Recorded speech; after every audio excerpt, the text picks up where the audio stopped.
আপনাকে ধন্যবাদ। আপনার প্রশ্ন প্রথম হচ্ছে যে বোয়িং আমরা কয়টা প্লেন কিনছি। আমরা 25টার প্রতিশ্রুতি দিয়েছিলাম। সচিব মহোদয় যেভাবে ব্যাখ্যা করেছেন যে আমাদের প্রেক্ষাপট ছিল WTO সেকশন 21-এর আন্ডারে যুক্তরাষ্ট্র তার ন্যাশনাল ইমার্জেন্সি ডিক্লেয়ার করেন। আমার মনে হয় যদি প্রেক্ষাপটটা আমরা ভুলে যাই তাহলে সিদ্ধান্ত সম্বন্ধে আমরা প্রকৃত উপলব্ধি আনতে পারবো না। এই ন্যাশনাল ইমার্জেন্সির আন্ডারে তারা গ্লোবালি একটা এগ্রিমেন্ট ফ্রেমওয়ার্ক ফরওয়ার্ড করেন এবং সমস্ত দুনিয়াতে একটা ফ্রেমওয়ার্ক তারা ফরওয়ার্ড করেন, এআরটি এগ্রিমেন্ট বলে। এবং দুঃখজনকভাবে আপনি জানেন যে এই এগ্রিমেন্টটা বাংলাদেশ থেকে লিক হয়ে যায়। পৃথিবীর একটা দেশ থেকে লিক হয়, সেটা হচ্ছে বাংলাদেশ থেকে।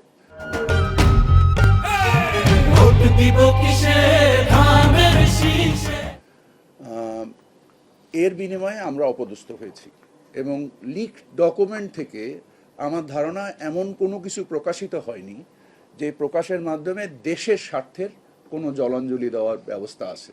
কিন্তু এটা যে কোনো চুক্তির যখন প্রারম্ভিক পর্যায়ে থাকে তখন একটা, যেটা আপনি সঠিকভাবে বলেছেন, যে একটা নন ডিসক্লোজার এগ্রিমেন্ট থাকে। এই নন ডিসক্লোজার এগ্রিমেন্ট মানে যদি কেউ বাড়িও কিনতে চায়, কারোর ভিতরে যদি দ্বিপাক্ষিক একটা যে কোনো বিক্রয় চুক্তি থাকে, এটা ব্যক্তি পর্যায়ে হলেও একটা নন ডিসক্লোজার থাকে যে ভাই এই কথাটা আপনি আর কাউকে বলবেন না যতক্ষণ পর্যন্ত আমাদের মধ্যে চুক্তি সম্পাদিত না হয়। আর চুক্তি সম্পাদন হলে নিশ্চয়ই এই চুক্তি প্রকাশিত হবে। আমি প্রকাশের ক্ষেত্রে কোনো সমস্যা দেখি না, 1 নম্বর। 2 নম্বর হচ্ছে যে 25টা বোয়িং প্লেন আমরা যখন ক্রয়ের একটা প্রস্তাবনা দেই, এই প্রস্তাবনা 2024 সাল থেকে চলমান একটা প্রক্রিয়া।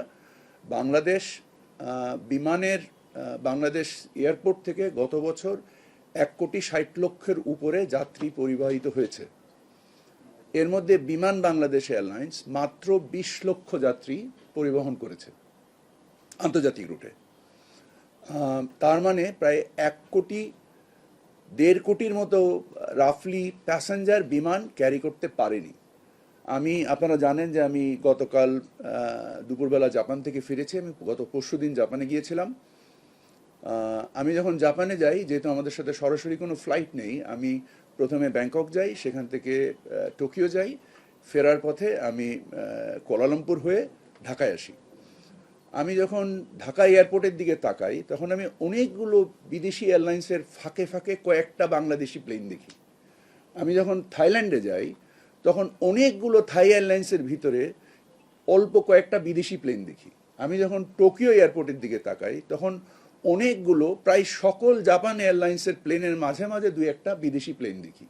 আমি যখন মালয়েশিয়ান এয়ারলাইন্সে করে কুয়ালালামপুরে যাই তখন অনেকগুলো মালয়েশিয়ান এয়ারলাইন্সের মধ্যে কয়েকটা মাত্র বিদেশি প্লেন দেখি। কিন্তু ঢাকায় আসলে চিত্রটা সম্পূর্ণ উল্টো। এই উল্টো হওয়ার কারণ হচ্ছে যে আমার যাত্রী পরিবহনের সক্ষমতা নেই। আজকে সচিব মহোদয় যে কথাটা বলেছেন যে আমরা 19টা প্লেন আমাদের আছে, ইনফ্যাক্ট আমাদের প্লেন আছে 14টা, বাকি প্লেনগুলো ফ্লাইয়েবল না। এই 14টা প্লেন দিয়ে আমাদের যে নেটওয়ার্ক এবং আমাদের যে বিমানের মাস্টার প্ল্যান, সেখানে আমরা বলছি 2035 সাল নাগাদ আমাদের 47টা প্লেনের দরকার। আমার ধারণা আরও অনেক বেশি দরকার, বাট ওনারা নিদেন পক্ষে 47টা প্লেনের কথা বলেছেন। আমরা যে চুক্তি বোয়িংয়ের সাথে করতে যাচ্ছি এটা 2035 সাল নাগাদ মাত্র 14টা প্লেন নিয়ে কথা বলছি। এবং এই প্লেন ক্রয় প্রস্তাব বোয়িং এবং এয়ারবাসকে একসাথে বিশ্লেষণ করে ইকোনমিক ফিজিবিলিটি করে একটা প্রস্তাবনা পাঠানো হয়। এই প্রস্তাবনার পরিপ্রেক্ষিতে প্রধান উপদেষ্টার দপ্তর থেকে এটার প্রাইস নেগোসিয়েশন করার জন্য ডক্টর ওয়াহিদুদ্দিন মাহমুদ স্যারকে হেড করে একটা নেগোসিয়েশন টিম করা হয়, যেই টিম এই বোয়িংয়ের সাথে নেগোশিয়েট করছে। এই নেগোসিয়েশন এখনও চলমান আছে। এই চলমান প্রক্রিয়া শেষ করতে পারলে আলহামদুলিল্লাহ, শেষ না করতে পারলে দুঃখজনকভাবে আমরা আমাদের প্রকিউরমেন্টটা কমপ্লিট করতে পারবো না। আপনারা যদি দেখেন যে যুক্তরাষ্ট্রের সাথে আমাদের রপ্তানি আয় 1 লক্ষ কোটি টাকার উপরে। আমরা যে বিমান ক্রয়ের প্রস্তাবনা করছি সেটার মূল্যমান হয়তোবা 30 থেকে 35 হাজার কোটি টাকা হবে। সেটা আমাদের মূল্য পরিশোধ করতে হবে 10 বছরে। এই 10 বছরে ইনফ্যাক্ট আরও বেশি সময়ে, কারণ এটার মানে পেমেন্ট শিডিউল অনেক লং টার্ম, হয়তোবা 20 বছরে মূল্য পরিশোধ করতে হবে। তো আপনি যদি দেখেন হয়তো বছরে আমাদের 1,500-2,000 কোটি টাকা পরিশোধ করতে হবে এগেনস্ট রপ্তানি সম্ভাবনা বর্তমানে 1,00,000 কোটি টাকা। আমরা যে 37%-এর যে ট্যারিফ আমাদের উপরে ইম্পোজ হয়েছিল, যেটাকে আমরা নেগোশিয়েট করে 20%-এ নামিয়েছিলাম, যদি আমাদের এই চুক্তিটা মানে প্রকাশিত না হতো, আমি নিশ্চিতভাবে বিশ্বাস যে আমরা 20%-এর থেকেও কম পেতাম। দুঃখজনকভাবে আমরা ওখানে বিব্রত হয়েছি। পৃথিবীতে একমাত্র দেশ যেখান থেকে এই চুক্তির শর্তগুলি সারা দুনিয়াতে প্রকাশিত হয়েছে।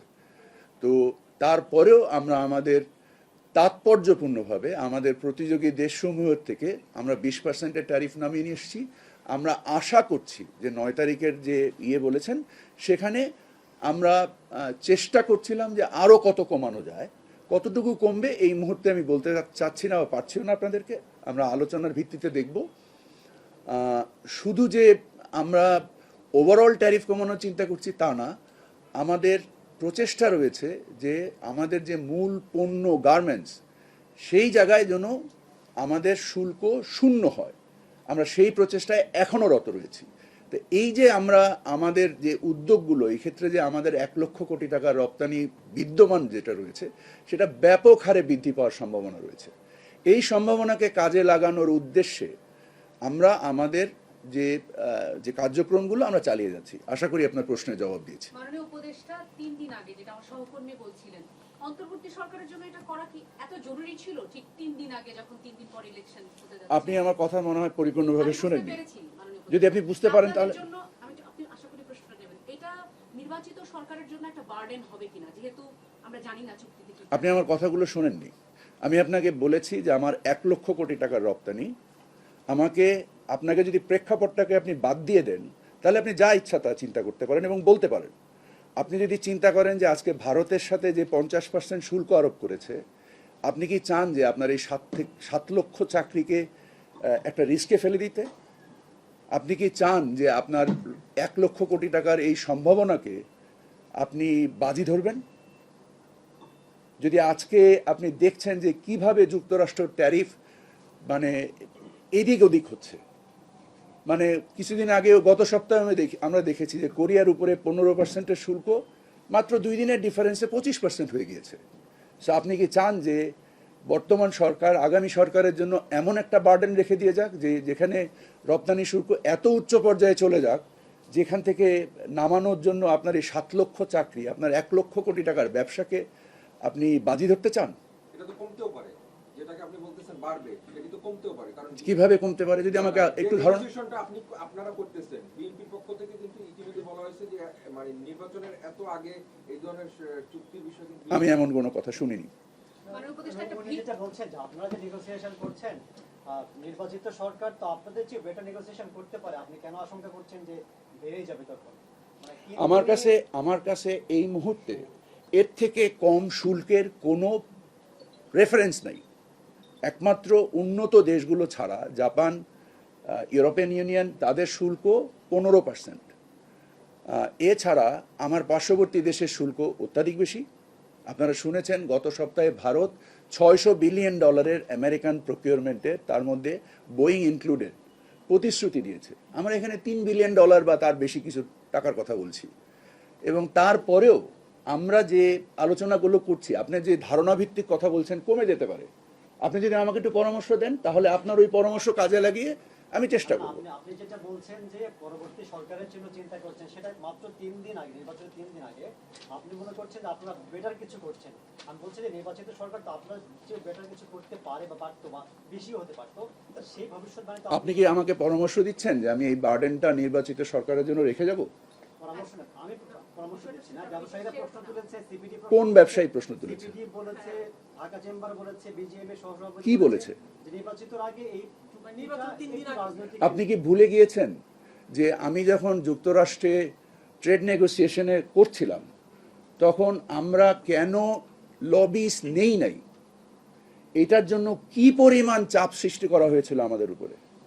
আমরা নিজেরা, মানে আমাদের যে দল, ডক্টর খলিল, লুৎফে সিদ্দিকী, আমি নিজে, আমরা বাণিজ্য সচিব এবং বাণিজ্য যে টিম, আমাদের বাণিজ্য মন্ত্রণালয়ের টিম, আমরা যে কাজটা করতে পেরেছি, যে আমাদের প্রতিযোগী দেশ একটার পর একটা লবিস ফার্ম নিয়োগ করেছে, তারা কি কেউ আমাদের থেকে ভালো করেছে? একটা দেশের উদাহরণ দেখেন তো আমাদের প্রতিযোগী দেশগুলোর মধ্যে কেউ কি পেরেছে? আপনি অযাচিত চাপ প্রয়োগ করে আপনি যে দেশের স্বার্থকে জলাঞ্জলি দেওয়ার তো কোনো মানে আমি দেখি না।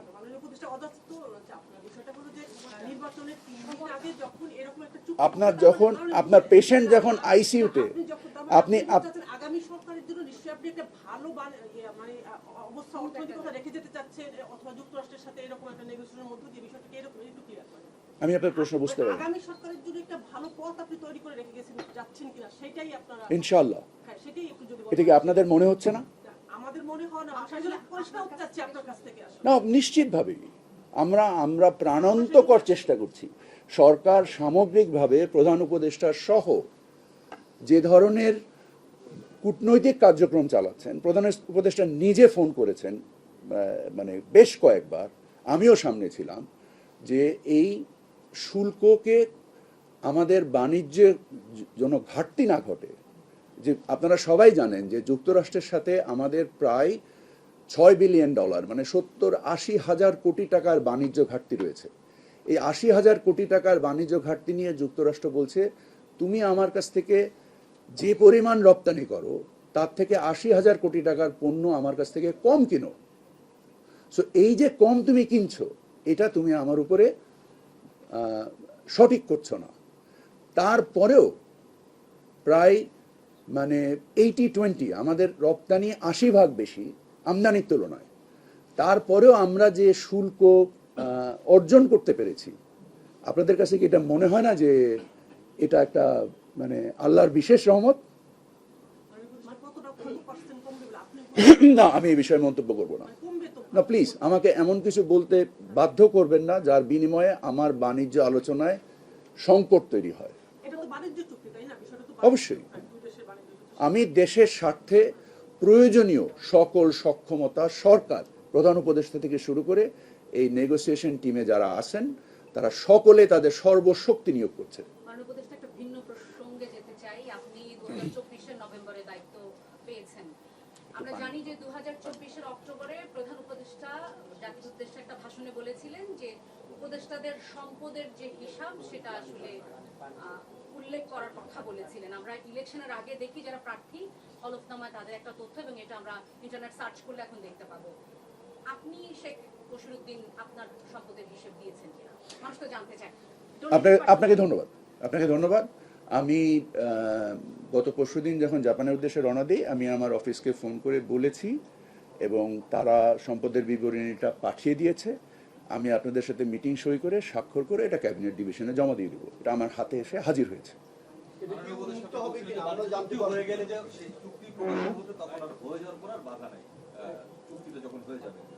উভয় পক্ষের সম্মতিতে এটা প্রকাশিত হবে।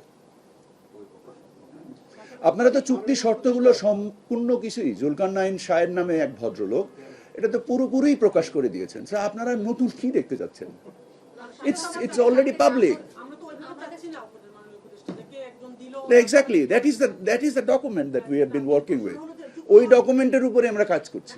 অবশ্যই যে ডকুমেন্ট আমরা যেটা আপনারা প্রাথমিকভাবে দেখেছেন তার থেকে বর্তমান ডকুমেন্ট অনেক বেশি ভালো এবং উন্নত।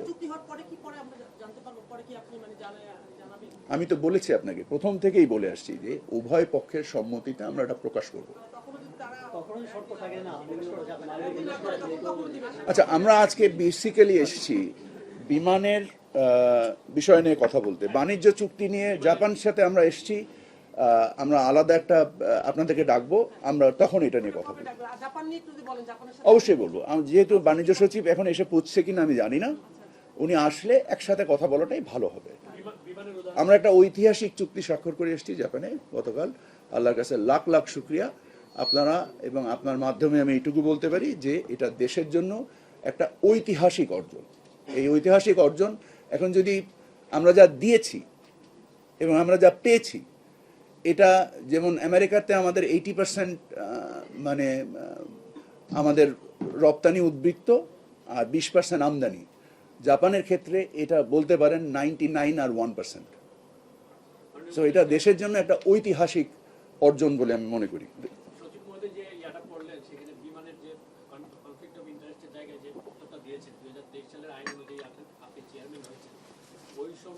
আইন কানুন রীতিনীতি যদি আপনারা প্রতিপালন করেন তাহলে আগের সরকারের সঙ্গে আপনাদের পার্থক্যটা কি হবে? আপনাকে ধন্যবাদ। আপনি কি জানেন যে আমি বাংলাদেশের 23তম বিমান বোর্ডের চেয়ারম্যান, যারা তার আগে 22 জন মন্ত্রী এবং উপদেষ্টা বিমান বোর্ডের চেয়ারম্যান ছিলেন, আমি 23তম। সো আপনারা যদি দেখেন যে more then the issues that you are referring, actually ফাংশনালিটিটা কি ডেলিভার্ড হয়েছে।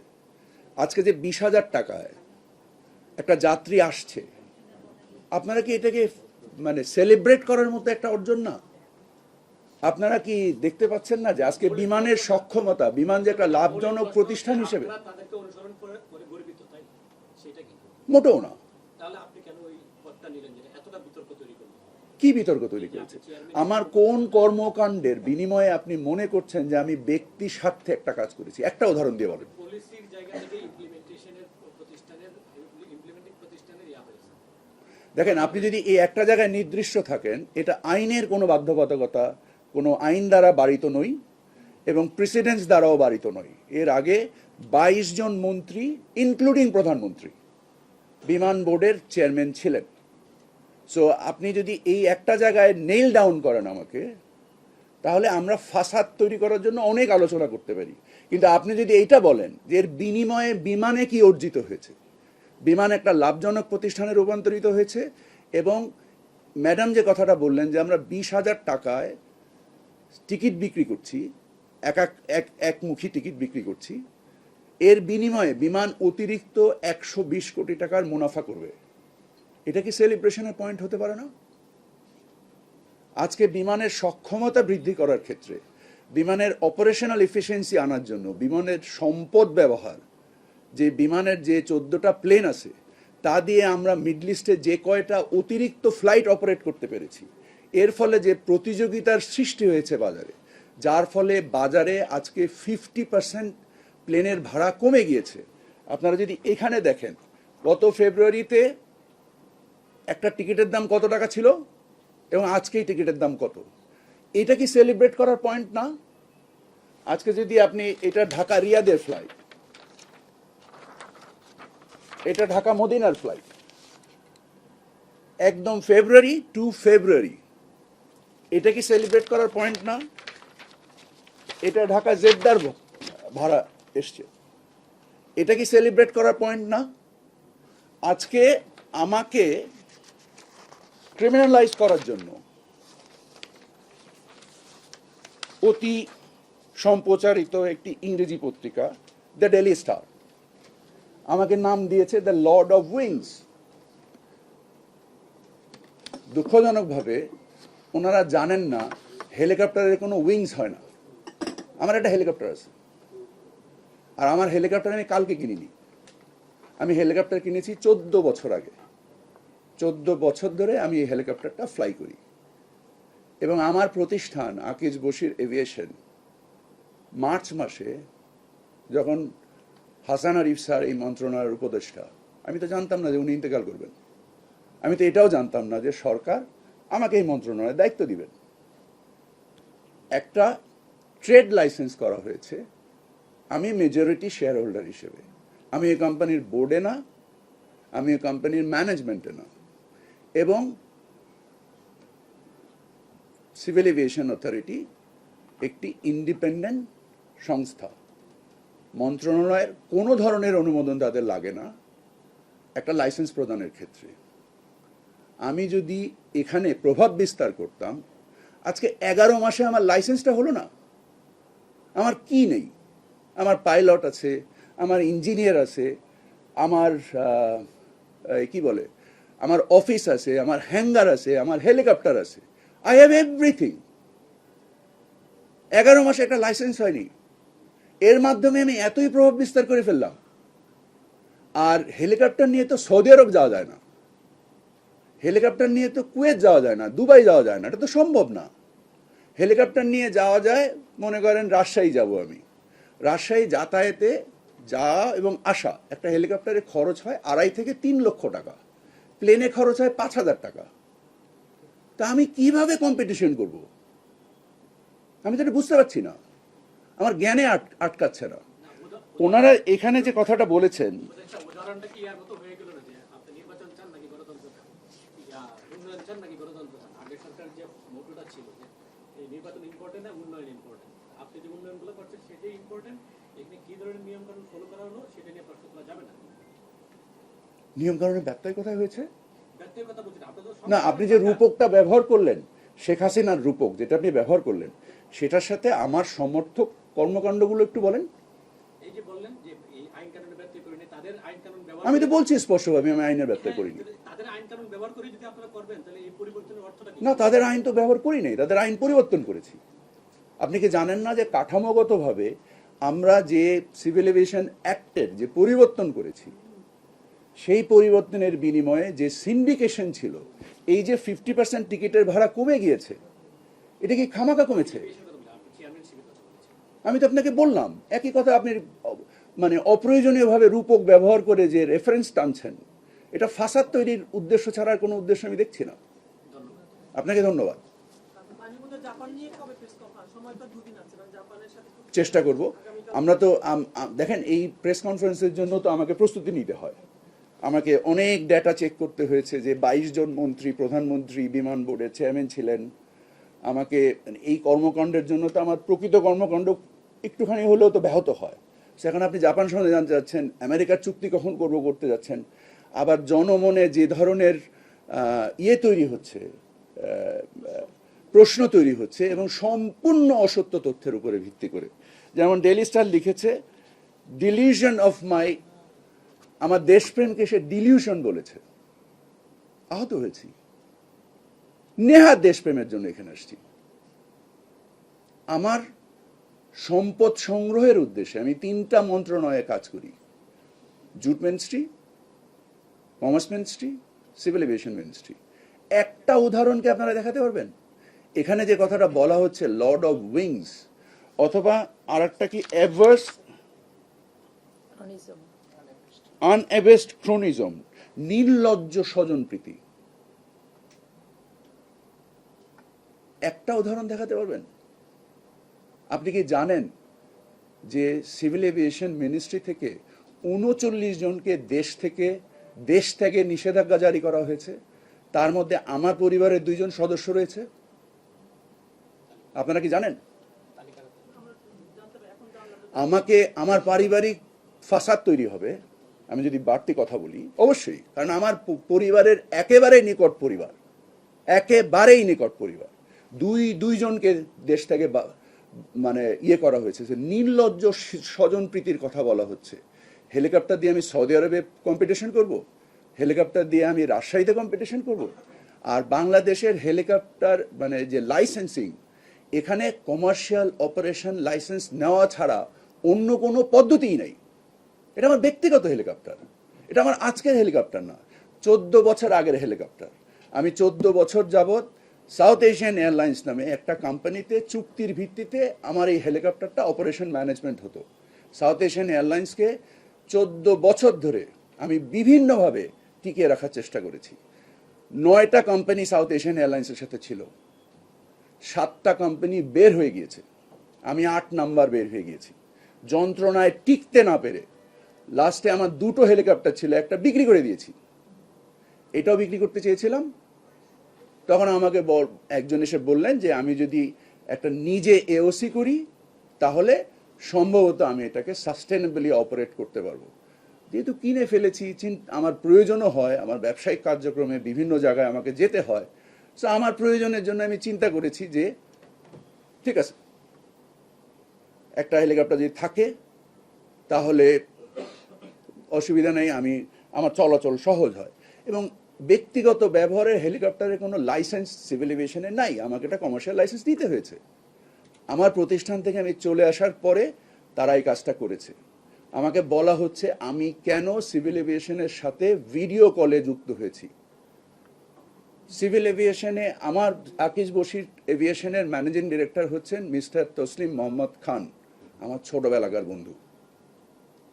উনি আমার পুরো গ্রুপের ম্যানেজিং ডিরেক্টর। আমি যখন চলে এসেছি আমি একদিনের জন্য আমার কোম্পানিতে যাইনি, not for a single day. উনি এই প্রতিষ্ঠান চালান, উনি এই কোম্পানির ম্যানেজিং ডিরেক্টর, উনি নিজে সিভিল এভিয়েশনে গিয়েছেন ব্যক্তিগত শুনানির উদ্দেশ্যে। এরপরেও তারা আমাকে বলেছে যে আমি যদি একটা ভিডিও কলে অন্যতম প্রধান শেয়ার হোল্ডার হিসেবে হাজির হই, আমার লাইসেন্সটা পেতে সহযোগী হবে। যদি আমি হেলিকপ্টারটা পেতাম, আমি সরকারের কাজকে আরও ত্বরান্বিত করতে পারতাম, কারণ আমি নিজে আমার হেলিকপ্টারে করে আমি টিসিবির কার্যক্রম পরিদর্শন, কোরবানির চামড়ার কার্যক্রম পরিদর্শন সারা দেশে ঘুরে বেরিয়েছি। যখন আমি হেলিকপ্টারটা পাইনি, উঠতে পারিনি, আমি সরকারের কাজে, আপনারা জানেন যে আমি সরকার থেকে কোনো কিছু গ্রহণ করিনি, না একটা গাড়ি, না একটা বাড়ি, না কোনো কিছু। আমার নিজের হেলিকপ্টার যতদিন উঠতে পেরেছে ততদিন আমি রাষ্ট্রীয় কাজে নিজের অর্থে দেশে ঘুরে বেরিয়েছি।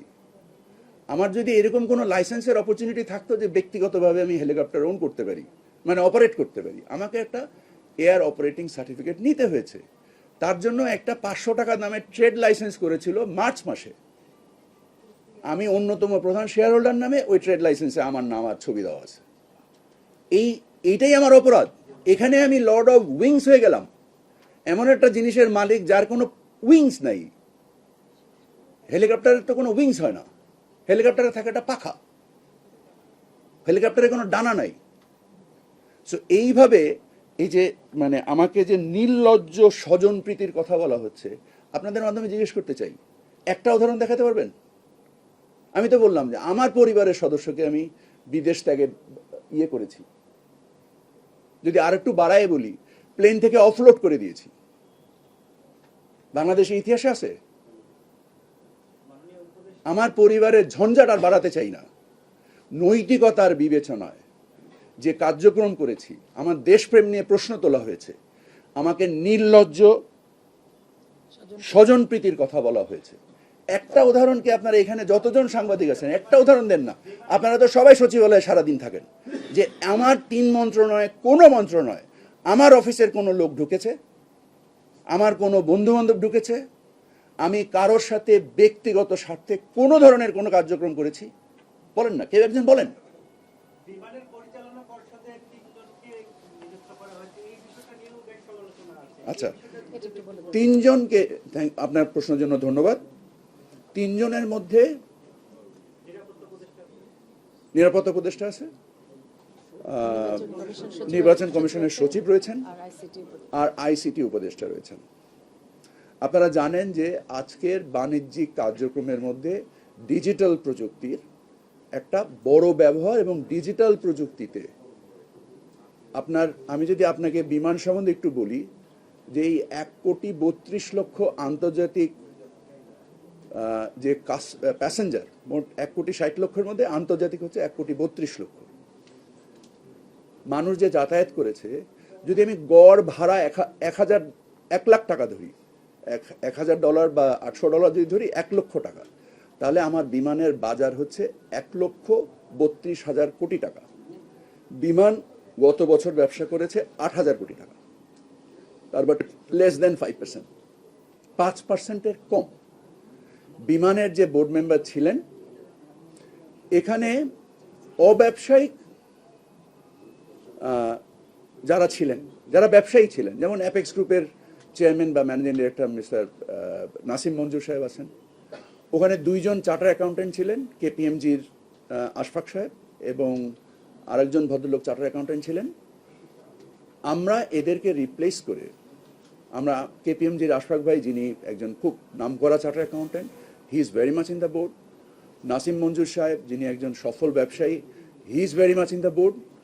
আমরা যখন মনে করলাম যে এই ডিজিটাল প্রযুক্তিকে দিয়ে আমি আমার ব্যবসার যে নৈরাজ্য বিদ্যমান, ফলস বুকিং, বিমান গত বছর জিডিএসকে পেমেন্ট করেছে, মানে গ্লোবাল ডিস্ট্রিবিউশন সিস্টেমকে পেমেন্ট করেছে 500 কোটি টাকার উপরে। জিডিএস একটা ডিজিটাল সার্ভিস। আমার কাছে মনে হয়েছে এই মূল্যটা অপ্রয়োজনীয়। এবং যে ডিজিটাল প্রতারণার মাধ্যমে যাত্রীদেরকে যে ভোগান্তি এবং অতিরিক্ত মূল্যে টিকিট কিনতে হয়, এটাকে রোধ করার জন্য আমার কাছে মনে হয়েছে Foyez Taiyeb can create enormous value. He is one of the most talented person in the government. ওনার এই digital knowledge is very very enviable, খুবই রেসপেক্টেবল। সো ওনাকে নিয়ে আমি ব্যক্তিগতভাবে বিভিন্ন সময় পরামর্শ করেছি। পরামর্শ করে আমার কাছে মনে হয়েছে যে ওনার মতো একজন লোক যদি থাকেন তাহলে বিমানকে ডিজিটাল নৈরাজ্য থেকে বের করতে আমার সহায়তা হবে। ডক্টর খলিল আন্তর্জাতিকভাবে উনি ওনার বিভিন্ন ট্রানজ্যাকশন এক্সপিরিয়েন্স রয়েছে। উনি যখন মার্কিন যুক্তরাষ্ট্রের সাথে আমরা একসাথে কাজ করেছি, আমার কাছে মনে হয়েছে যে ওনার transaction sense is very good. আমাদের আক্তার সাহেব, উনি বিমানের এমডি হিসেবে 3 বছর কাজ করেছেন। সো আমার কাছে মনে হয়েছে যে বিমানকে দীর্ঘমেয়াদে লাভজনক করা গেলে এই ধরনের লোকরা প্রকৃতপক্ষে অবদান রাখতে পারবে। এই উদ্দেশ্যে এই পরিবর্তনগুলো করা হয়েছে। এখন সরকারের নিরাপত্তা উপদেষ্টা যিনি, তিনি বিমানের পরিচালনা পর্ষদে আসার বিষয়টাকে আপনি কনফ্লিক্ট অফ ইন্টারেস্ট মনে করছেন কিনা? আপনি তো আপনার ব্যাখ্যা দিয়েছেন। আমি আমার ব্যাখ্যা দিয়েছি। কিন্তু আপনি মনে করছেন এটা কনফ্লিক্ট অফ ইন্টারেস্ট হতে পারে? না, আমি মনে করছি না। উপদেষ্টা উনি আবার বিমানের পরিচালনা না, এটার মধ্যে আমি কোনো কনফ্লিক্ট দেখি না। আসলে স্বার্থের সংঘাত কোথায় পড়ে আপনার কাছে? মানে স্বার্থের সংঘাতের একটা উদাহরণ কিছু আছে? দেখেন, স্বার্থের সংঘাত একটা ফাইন লাইন জিনিস। আমি যখন আমার ব্যক্তি স্বার্থে আইনি কাঠামো দিয়ে আপনার সব কিছু দিয়ে ম্যানেজ করতে পারবেন না, নৈতিকতারও প্রয়োজন রয়েছে। যেমন আমি একজন বাণিজ্য উপদেষ্টা, আমি জুট মিনিস্ট্রির উপদেষ্টা, আমি বাংলাদেশের সবচাইতে বড় পাট ব্যবসায়ী। তো আমার স্বার্থের সংঘাত হতে পারে, কিন্তু আপনি বাংলাদেশের সকল পাট ব্যবসায়ীকে জিজ্ঞেস করে দেখেন তো যে আমার সাথে কোনো স্বার্থের সংঘাত হয়েছে কিনা। আমি একজন ব্যবসায়ী, আমি বাণিজ্য উপদেষ্টা। আপনি বাংলাদেশের সব ব্যবসায়ীদের কাছে জিজ্ঞেস করে দেখেন তো আমার সাথে তারা কোনো স্বার্থের সংঘাত দেখেছে কিনা। এটা হচ্ছে নৈতিকতার প্রশ্ন। সকল জায়গায় শুধু আইন দিয়ে আপনি আপনার বেডরুম তো আইন দিয়ে ম্যানেজ করতে পারবেন না, আপনার সংসার তো আপনি আইন দিয়ে ম্যানেজ করতে পারবেন না। সব কিছু তো সংসদীয় ইয়ে করা যাবে না। মানে যেরকম আমার মনে আছে শেখ হাসিনা যখন আইন করলেন যে মা সন্তানের নামে মামলা করতে পারবে যদি খোরপোশ না দেয়। তার মানে কি আমার মা আমার নামে মামলা করবে? আমি কেমন সন্তান, বা আমার মা কেমন মা, বা আপনার মা কেমন মা যে আপনার নামে মামলা করবে? এভরিথিং লিগ্যাল রেফারেন্স আনতে হবে। কোনো সমস্যা হচ্ছে না মাননীয় প্রধান, নৈতিকতারও কিছু হচ্ছে বলে না, আপনাদের যদি মনে হয় যে আমার কোনো নৈতিক স্খলন রয়েছে, আপনারা সুস্পষ্ট উচ্চারণে বলেন। যদি আমার কোনো কিছু থেকে থাকে আমি ক্ষমা চেয়ে নিব। দেখুন, আপনি যেটা বলছেন, আপনি হচ্ছেন বিমানের উপদেষ্টা, আবার আপনি হচ্ছেন সেখানে গিয়ে চেয়ারম্যান হচ্ছেন। আপনি বলছেন যে এটা স্বার্থের এই প্রশ্ন নিয়ে আমরা একাধিকবার আলোচনা করেছি। আমার মনে হয় আপনারা যদি আপনি ইমোশনালি উত্তর দিচ্ছেন যে আপনি নৈতিকভাবে ঠিক আছেন, তার মানে এটা আইন দিয়ে বিচার করা দরকার। আপনি ভুল কথা বলছেন। আমি ইমোশনালি বলিনি, আমি আপনাকে আইনগতভাবে বলেছি। আইনে কোনোভাবে বাড়িত নেই। এর আগে 22 জন মন্ত্রী এবং উপদেষ্টা বিমানের চেয়ারম্যান ছিলেন, ইনক্লুডিং প্রধানমন্ত্রী বিমানের চেয়ারম্যান ছিলেন ওনার অবস্থান থেকে। সো আপনি যেটা বলছেন আবেগ দিয়ে জবাব দিচ্ছি না, আমি আবেগ দিয়ে জবাব দিচ্ছি না, আমি আপনাকে ফ্যাক্ট দিয়ে জবাব দিচ্ছি। আপনাকে ধন্যবাদ। আপনাদের আর কোনো প্রশ্ন নেই না? আপনারা দয়া করে একটু অ্যানালিসিস করেন যে ধরনের বিষয়ের অবতারণা করা হচ্ছে। আপনি যে প্রেসিডেন্ট বলছেন, এক সময় বাংলাদেশের প্রেসিডেন্ট, প্রধানমন্ত্রী এবং সেনাপ্রধান একজন ছিলেন। মাননীয় উপদেষ্টা এটা কি এখন হবে? এটা কি হবে? বিমানের একজন- এটা সম্ভব? আপনি এটা শেষ সময় যদি দেন, তাহলে আগামী প্রশ্ন করছেন তো এই ধরনের উদাহরণ যদি দেন, তাহলে আগামী সময়ের জন্য তো এগুলো আপনি করছেন না, কিন্তু এই সুযোগগুলো প্র্যাকটিসগুলো যদি থাকে, পরবর্তী সময়তে এই উদাহরণগুলো খারাপভাবে ব্যবহার হতে পারে। আপনি কি সেলিব্রেট করার মতো কোনো অর্জন দেখছেন? সেলিব্রেট করার অর্জন বিষয় না। না, আপনি যেহেতু প্রশ্ন করছেন, আপনি কি সেনাপ্রধান ছিলেন, সরকার প্রধান ছিলেন, প্রেসিডেন্ট ছিলেন, একজন ব্যক্তি ছিলেন না? আমি তো আপনাকে স্পষ্টভাবে বলছি যে কি আমরা এখন টানবো? নো, আমি সেটা কেন টানবো? কেন? আইনে কোথাও, আইনে কোনো জায়গায় আমাকে বারিত করেনি। Civil aviation act does not bar me. আপনাদের সরকারের কাছে আমাদের প্রত্যাশা এই জায়গায় বেশি যে এটা সংস্কারের সরকার। আপনারা কেন আগের মতো তারা যেসব উদাহরণ দিবে, এই উদাহরণ, একই উদাহরণ আপনারা দিবেন না। না, আমি তো সেই উদাহরণ দিচ্ছি না। আপনি যদি আমার কথা শুনতে না চান, বুঝতে না চান, আমি সুস্পষ্ট উচ্চারণে বলছি। As a matter of precedence and as a matter of fact and as a matter of law, it does not bar me to become the chairman of Biman. Parallel to this, what I wish to highlight, আমি যে জিনিসটা আপনাদেরকে স্পষ্ট উচ্চারণে বলতে চাই, আপনাদের কাছে কি সেলিব্রেট করার মতো বিমানের অর্জন চোখে পড়ে না? আপনি সেইটার উদাহরণ না, পড়ে কি পড়ে না? আপনি আগের সরকারের সঙ্গে আমাকে করার চেষ্টা করতেছেন যে আমি কেওয়াস সৃষ্টি করার চেষ্টা করতেছি। এগুলো না, আমি স্পষ্ট কথা বলি বলে আমার ধারণা। আজকে যে 1,32,000 কোটি টাকার যে টিকিট ক্রয় মূল্য, আমরা বিমানের অধ্যাদেশগুলো সংশোধন করে যে প্রশ্নগুলো আপনাদের কাছ থেকে আমি আশা করছিলাম যে আমরা ট্রাভেল এজেন্সির B2B বিজনেস বন্ধ করেছি, আমরা টিকিটে মূল্য লেখা আইনগতভাবে বাধ্য করেছি, আমরা যে জিএসএ এর যে ম্যান্ডেটরি প্রভিশন ছিল সেটাকে আমরা অপশনাল রূপান্তর করেছি, আমরা জিডিএস যে কখনো আইনি কাঠামোর ভিতরে নির্দিষ্ট ছিল না, আমরা তাদেরকে আইনি কাঠামোতে নিবন্ধন নেওয়ার জন্য বাধ্য করেছি। এই সামগ্রিক কর্মকাণ্ডের বিনিময়ে আজকে প্লেনের ভাড়া 50%-এর নিচে নেমেছে এবং তারপরেও আমি বলেছি আমি খুশি না। আজকে এই যে 1,32,000 কোটি টাকার টিকিটের বাজার মূল্য, আপনি যদি দেখেন যে বাংলাদেশ থেকে আউটওয়ার্ড রেমিটেন্স টিকিটের মূল্য বাবদ যায় কত টাকা, 40-50 হাজার কোটি টাকা, তাহলে 60-70 হাজার কোটি টাকা যেত কোথায়? আজকে এই যে 60-70 হাজার কোটি টাকা যেখানে যেত, তারা আজকে ক্ষুব্ধ। তাদের ক্ষুব্ধতার ফলে আজকে আমাকে নির্লজ্জ স্বজনপ্রীতির কথা বলা হচ্ছে, আমাকে লর্ড অফ উইংস বলা হচ্ছে, যদিও আমার হেলিকপ্টারের কোনো উইংস নাই। এবং আমাকে বলা হচ্ছে আজকে যে আমরা নীতি পরিবর্তন করেছি, আমরা যে লিজ নীতিমালা পরিবর্তন করেছি, এয়ারপোর্টের অ্যাসেটের মোস্ট অফ দ্য লিজ ওনার কে ছিল? শমী কায়সার নামে একজন নাট্যকার। এই রাজনৈতিক প্রভাব বলয় থেকে আমরা যখন উন্মুক্ত দরপত্রের মাধ্যমে করেছি, তখন বলা হচ্ছে যে এই জিনিসগুলো কোনো এক বিদেশির সাথে সম্পৃক্ত হয়ে আমি নিয়ে নেওয়ার চেষ্টা করছি। আরে ভাই, আমি যদি নিয়ে নেওয়ারই চেষ্টা করি তাহলে তো ওই আগে যে আবেদনের ভিত্তি ছিল ওইটাই তো আমার জন্য সহজ পদ্ধতি ছিল।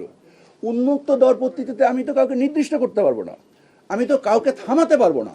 সকলেই অংশগ্রহণ করবেন, আপনারাও অংশগ্রহণ করবেন, করে যে উপযুক্ত তার জন্য একটা কমিটি গঠন করে দেওয়া হয়েছে। যে কমিটি সিভিল এভিয়েশনের মাত্র ওখানে অনধিক 7 জনের একটা মেম্বার করা হয়েছে, সেখানে মন্ত্রণালয় থেকে একজন প্রতিনিধি নেওয়া হয়েছে, বাকি সকল প্রতিনিধি ওখান থেকে আসবে এবং এটা হেডেড বাই ক্যাব চেয়ারম্যান। সেখানে এই যে এই ক্যাব চেয়ারম্যান এবং ক্যাবের মেম্বার, বেবি চকের চেয়ারম্যান মেম্বাররাই এটা নিয়ে শুধু আবেদনের ভিত্তিটাকে পরিবর্তন করে ওপেন টেন্ডার করা হয়েছে। ওপেন টেন্ডার কিভাবে স্বজনপ্রীতি আনতে পারে? আর আমি আপনাদেরকে আগেও বলেছি, এক মিনিট, আমি আপনাদেরকে আগেও বলেছি, আমি আজ পর্যন্ত কোনো সার্ভিস ইন্ডাস্ট্রির ব্যবসা করি নাই। আমি একজন টিপিক্যাল কারখানাওয়ালা। আমি না কোনো ব্যাংকের মালিক, না কোনো ইন্স্যুরেন্স কোম্পানির মালিক, না কোনো লিজিং কোম্পানির মালিক, না কোনো হোটেলের মালিক, আমি কোনো কিছুর মালিক না, আমি কারখানার মালিক। আমি কারখানার বাইরে কোনোদিন ব্যবসা করি নাই, আমার করারও আগ্রহ নেই। যদি কোনোদিন পারি বিমান বানানোর ফ্যাক্টরি বানাইতে পারি, বিমানের টিকিট বেচার ব্যবসা আমার করার কোনো আগ্রহ নেই। এয়ারপোর্টের দোকান ভাড়া নেওয়ার মতো ছোট এই ব্যবসা করার আমার কোনো আগ্রহ নেই। যদি কোনোদিন পারি এয়ারপোর্ট একটা বানাবো, তাও বানাবো না, কারণ ওটা সার্ভিস বিজনেস, ওই আগ্রহ আমার নাই। যদি কোনোদিন পারি বড় কোনো শিল্প প্রতিষ্ঠান করব, বড় কোনো ফ্যাক্টরি করব, যেখানে মানুষের ইনশাল্লাহ কর্মসংস্থান হবে, দেশের রপ্তানি প্রবৃদ্ধি হবে, দেশের আমদানির ব্যয় কমাবো এবং সামগ্রিকভাবে কর্মসংস্থান সৃষ্টি করবো। সরি, প্রশ্ন করেন আপনারা, কেন অ্যানালিসিস করেন নাই? Question me anything. Dhaka Pakistan বিমানের ফ্লাইট চালু করেছেন, এই ক্ষেত্রে কি কোনো ফিজিবিলিটি স্টাডি আপনি করেছেন যে এটি আসলে কতটা লাভজনক বা লোকসানের মধ্যে পড়বে বিমান? আপনি বলছিলেন যে আপনার প্লেন নেই, আপনি 14টা প্লেন নিয়ে চলছেন, এখন ব্যবসা করছেন বা ইত্যাদি। এরকম সময় একটা নতুন রুট আপনি ওপেন করলেন, যেখানে আমরা সাধারণত দেখি যে খুব বিশেষ যাত্রী হয় না। আপনার প্রশ্নের জন্য ধন্যবাদ। এই রুটটা অসম্ভব সম্ভাবনা তৈরি করবে। একটা হচ্ছে people to people, of course study করে বিনিময়ে আমরা করেছি। আপনাকে একটু বলি, আমাদের 80% যাত্রী হচ্ছে মধ্যপ্রাচ্যগামী। আমাদের এই মধ্যপ্রাচ্যগামী টিকিটের মূল্য অস্বাভাবিক বৃদ্ধি করার ফলে আমাদের মধ্যপ্রাচ্যের বাইরেও যখন কেউ যেতে চায় ওই টিকিটের দাম বেশি হয়ে যায়, কারণ ওই প্লেনগুলো মধ্যপ্রাচ্য হয়ে যায়। সো এই কারণে আমাদের এই টিকিটের মূল্য অত্যাধিক বেশি। আমরা পাকিস্তান থেকে মধ্যপ্রাচ্যের অধিকাংশ গন্তব্য আর মাত্র 2 ঘন্টার। সো আমাদের যাত্রীরা এক তো পাকিস্তান যেতে পারবে এবং পাকিস্তানের যে ওখানকার যে বিমান সেবা আছে সেটা গ্রহণ করে আর 2 ঘন্টা করে মধ্যপ্রাচ্যের অনেক সাশ্রয়ী মূল্যে যেতে পারবে বলে আমি বিশ্বাস করি। এটা সামগ্রিকতার বিচারে এটা অসম্ভব লাভজনক হওয়ার সম্ভাবনা অনেক বেশি বলে আমি মনে করি। ম্যানচেস্টারের ক্ষেত্রে আপনারাও দেখেছেন, আপনাদের প্রশ্নগুলো যদি থাকতো, ম্যানচেস্টারের ব্যাপারে একটু কথা বলি। আপনারা দেখেছেন যে আমরা ম্যানচেস্টারের ফ্লাইট বন্ধ করেছি। ম্যানচেস্টারের ফ্লাইটে আমাদের প্রতি মাসে লস হয় কত টাকা? 1.5 থেকে 2 কোটি টাকা প্রতি মাসে আমাদের লস হয়, 1 নাম্বার। 2 নাম্বার হচ্ছে ম্যানচেস্টার থেকে লন্ডনে যাত্রা মাত্র 2.5 থেকে 3 ঘন্টা, যেটা অনেক সময় আমাদের ঢাকা এয়ারপোর্ট যেতে এরকম সময় লাগে। বরিশাল থেকে আসছে, এর বিনিময়ে আমরা মাত্র 2.5 থেকে 3 ঘন্টার ডিস্টেন্সে ওখানে আমরা সপ্তাহে 2 দিন ফ্লাইট পরিচালনা করি। সপ্তাহে 2 দিন যদি আমরা ফ্লাইট পরিচালনা করি, বিমানের ফ্লাইট ক্রু মানে মোস্টলি পাইলটস অ্যান্ড ক্যাপ্টেন, আমাদের মারাত্মক শর্টেজ রয়েছে। আমাদের এখান থেকে যখন ফ্লাইট ক্রুরা ম্যানচেস্টারে যায়, ওখানে 3 থেকে 5 দিন অপেক্ষা করতে হয়, এবং এই সময়ে বিমানের ব্যয় করতে হয়, হোটেলের ব্যয় করতে হয়। সর্বোপরি এই ক্যাপ্টেন বা পাইলটদেরকে বিমান ব্যবহার করতে পারে না, তাদেরকে এই সময়টা অপচয়মূলক হয়। আমরা ম্যানচেস্টার থেকে ফ্লাইটটা উইথড্র করে, এক হচ্ছে হজ ফ্লাইট পরিচালনা করব, 2 হচ্ছে মধ্যপ্রাচ্যে আমরা অতিরিক্ত প্রায় 4টা ফ্লাইট অপারেট করব। তার ফলে আমাদের মধ্যপ্রাচ্যের সিটের সংখ্যা অনেক বেড়ে যাবে। এবং এই ক্ষেত্রে যে নৈরাজ্য হয়েছে, আমি স্পষ্ট করে বলতে যাচ্ছি, 1,32,000 কোটি টাকার বাজারে বাংলাদেশ থেকে 40 থেকে 50,000 কোটি টাকা অফিসিয়াল রেমিটেন্স হতো, বাকি 50 থেকে 60,000 কোটি টাকা কোথায় যেত? আজকে এই যে 50 থেকে 60,000 কোটি টাকার যে দুর্বৃত্তায়ন ছিল, তাদের একটা সামগ্রিক প্রচেষ্টার বিনিময়ে আমার এগেনস্টে জুলকারনাইন শাহেন বলেন, লেটেস্ট ডেইলি স্টার, তারা একটা স্মিয়ার ক্যাম্পেইন চালাচ্ছে। এবং এই স্মিয়ার ক্যাম্পেইনের ক্ষেত্রে আমি আপনাদেরকে স্পষ্ট জবাব দেওয়ার চেষ্টা করেছি। লিজ নীতিমালা, travel agency act, civil aviation act, এবং আমরা বিমানের যে এফিসিয়েন্সি ড্র করার জন্য যে ধরনের পদক্ষেপগুলো নিয়েছি, সেগুলো আপনাদের মাধ্যমে দেশবাসীকে জানানোর চেষ্টা করেছি। আশা করি হয়তোবা এটার পরে হয়তো বাণিজ্য মন্ত্রণালয় নিয়ে আরেকবার আপনাদের সাথে দেখা হবে। আপনাদের সকলের সহযোগিতার জন্য আপনাদের কাছে কৃতজ্ঞতা জানাচ্ছি এই সুযোগে, এবং কাইন্ড অফ সেমি বিদায় নিচ্ছি, কারণ পরবর্তী বাণিজ্য মন্ত্রণালয়ে যেটা হবে ওইটা হবে আমার ফাইনাল বিদায়। সো আমি এইটুকু বলতে পারি, আমার উপর অর্পিত দায়িত্ব আমি শেষ করার আগে উপদেষ্টা মধ্যে একটু আছে, আপনি যখন পত্রিকার নাম নিয়েছেন, এই পত্রিকায় এই ধরনের ক্যাম্পেইন করে আপনি কি এই ধরনের নিয়েছেন, প্রতিবাদ দিয়েছেন পত্রিকায়? আমরা প্রতিবাদের লেখা হচ্ছে দিয়ে দেব। এটা না দিয়ে এইভাবে যদি আপনি পাবলিকলি বলেন এরকম একটা পত্রিকাকে, কারণ এটা আপনার দায়িত্বশীল জায়গা থেকে ভালো হয়? সেটা আপনার নিজস্ব বিবেচনা, আমার বিবেচনা থেকে আমি বলেছি। ওকে, ধন্যবাদ স্যার। হ্যাঁ, আপনারা এই যে আয়াটার একটা প্রশ্ন এসছে, আপনারা দেখেন এখানে ইন্ডিয়া তার দেশে ভাড়ায় সীমা নির্দিষ্ট করে দিয়েছে। এই ধরনের অপপ্রচার চালিয়ে একদম, এই যে দেখেন না, আপনাদের সামনে দেখাচ্ছি, আমি পড়ে শোনাই। Government enforces nationwide airfare caps aimed at Indigo crisis, what we know so far. আজকে বিভিন্ন রকমের অপতথ্যর বিনিময়ে মানুষকে কালেকটিভলি কনফিউজ করা হচ্ছে এই 50 থেকে 60,000 কোটি টাকার দুর্বৃত্তায়নে প্রতিরোধ করার প্রচেষ্টা আকারে। আমার কোনো সেবাধর্মী ব্যবসায়ের কোনো জ্ঞানও নেই, কোনো আগ্রহ নেই। আমি এই মন্ত্রণালয় থেকে চলে যাওয়ার পরে আপনারা দেখবেন না যে আমি কোনো ধরনের কোনো সেবাধর্মী ব্যবসা করেছি।